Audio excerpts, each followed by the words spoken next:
Hi guys, Nicole Thomas here, the author of the new book, In Health on Purpose, Awakening Your True Calling as a Healthcare Professional. So listen, I get messages every single day, whether it be direct messages, whether it's emails, text messages, a telegram, whatever. I get so many messages from nurses, healthcare professionals, nurse practitioners, physician therapists, whatever.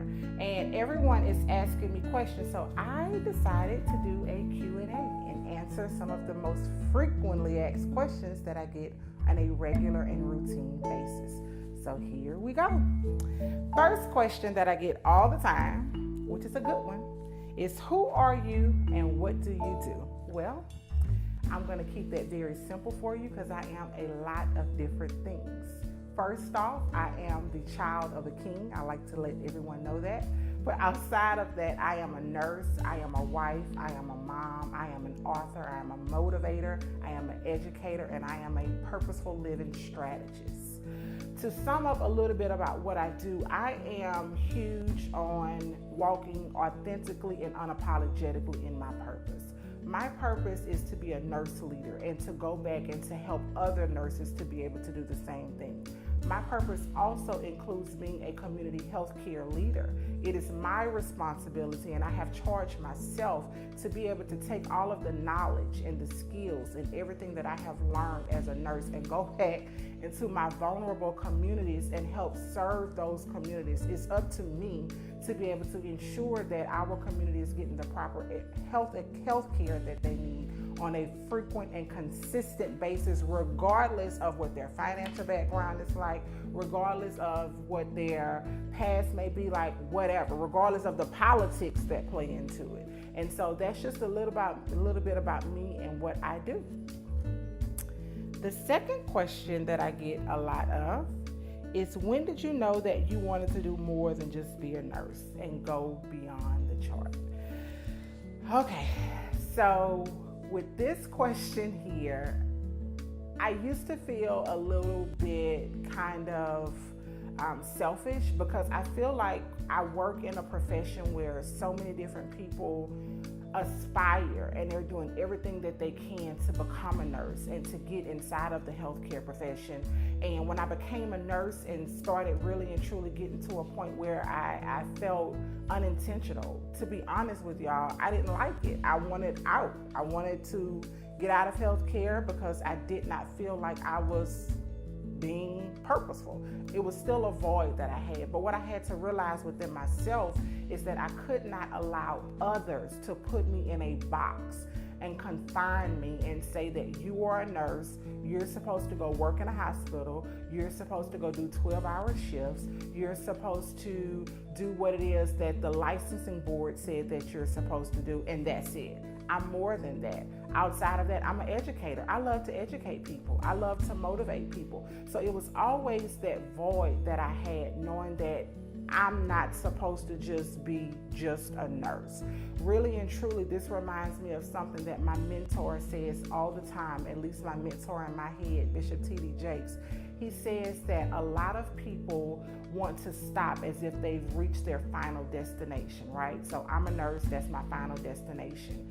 When really and truly, that is just a form of transportation to your ultimate destination. God is using me as a nurse so that I can now go beyond the four walls of a hospital. I can go beyond the four walls of a doctor's office and take it to the streets where it really matters. I need to take my education and my knowledge over to the communities that are suffering and plagued with AIDS and HIV. I need to go and take it to the areas where they're plagued and they're suffering with diabetes and hypertension, and our community is dying and we're suffering. So that's when I knew that I had to step outside of it. It took me reaching a point where I felt unintentional. But sometimes we got to hit rock bottom before we can come back up. I took 10 steps back to go 20 steps forward. And so I'm okay with that. So to sum it all up, I knew that it was time for me to go beyond the chart because I had that void. I just knew it was more. I knew that I was so much more than just a nurse, and I was just going to be bold and unapologetic and do it. The next question that I get a lot is, what tips can you give on how you reached your level of success? Okay. First thing I'm going to say is you have to realize and define what is your definition of success. Everybody's definition of success is different. The next person sitting next to you, their definition of success may be getting the latest pair of red bottoms or driving the latest Range Rover that's out. If that's their definition, hey, cool, that's on you. I ain't got nothing to do with that. That's not my definition of success. My definition of success is being able to devote all of my time to my community. My definition of success is being able to travel the world and go and take my message and spread my message of healthcare and healthy living around the world. My definition of success is being able to have the time and the finances. Don't forget it, because you need money to be able to do all these things you want to do. But being able to have the finances so that I can go and spread the messaging that I'm trying to spread. So really and truly, the first thing is you have to see what success looks like for you. My also definition of success is being able to get to a place where I can take and pour back into other nurses. It's not always just about me. I have to be able to go and invest in other nurses. So if I can take and help another nurse be successful, whatever their definition is, then that's my definition of success. So that's the first thing.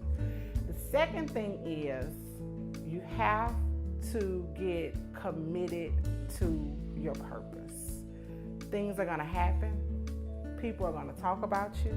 People are not going to understand why you're doing what you're doing, but you have to get committed to the purpose.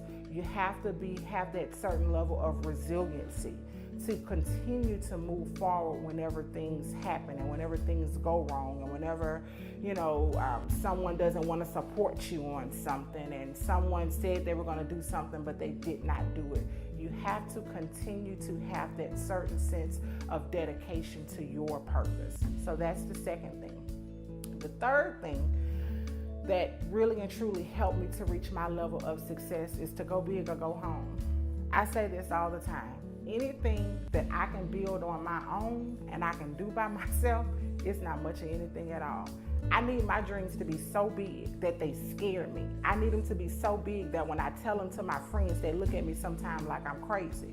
That let me know I'm on to something. Because here's what happens. What ends up happening is once you reach that goal, God gets the glory because they're looking at you like, I know you couldn't have did it. Not just little Nicole. A higher power had to come in and help you with that. And so that's when you know that you're on to something. So the third thing is go big, go home. I don't care how big the goal is, go for the goal. You can do it.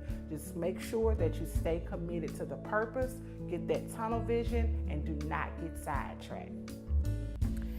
Another and the final question that I'm going to answer that I get a lot of is, what advice can you give to nurses and healthcare professionals in general that are struggling to go beyond the chart? The best piece of advice that I can give you on going beyond the chart if you're struggling is to just do it. And I say just do it because if you want to know the richest place in the world is the graveyard. Take you some walks through that graveyard. Everybody's dreams and their hopes and their aspirations are still inside of them in that graveyard. The cure for cancer is in the graveyard somewhere. The cure for AIDS, HIV is in the graveyard somewhere. And so we have to get to a place where we're not afraid to just go after it and just go and do it. I share this story sometime with people and some people I don't, but what really and truly lit the fire under me and what let me know, Nicole, it's time. The time is now. You've been, holding on to all of this greatness within you for too long is when my father died. My father worked his fingers to the bones. He literally did. And he would always say, baby girl, when daddy retire, I'm going to go and travel.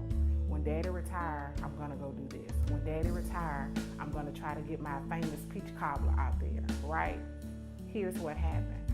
Daddy retired at 60 like he said he was. At 62, daddy was diagnosed with early Alzheimer's. At 65, daddy died. Daddy never lived. Daddy merely existed the entire 65 years he was here on this earth. And so my advice that I want to leave with you is just do it. That's all. Just do it. With that being said, I look forward to engaging with you and talking to you later. Make sure that you connect with me on all social media channels at NicoleThomasInc.com, as well as visit my website at www.NicoleThomasInc.com.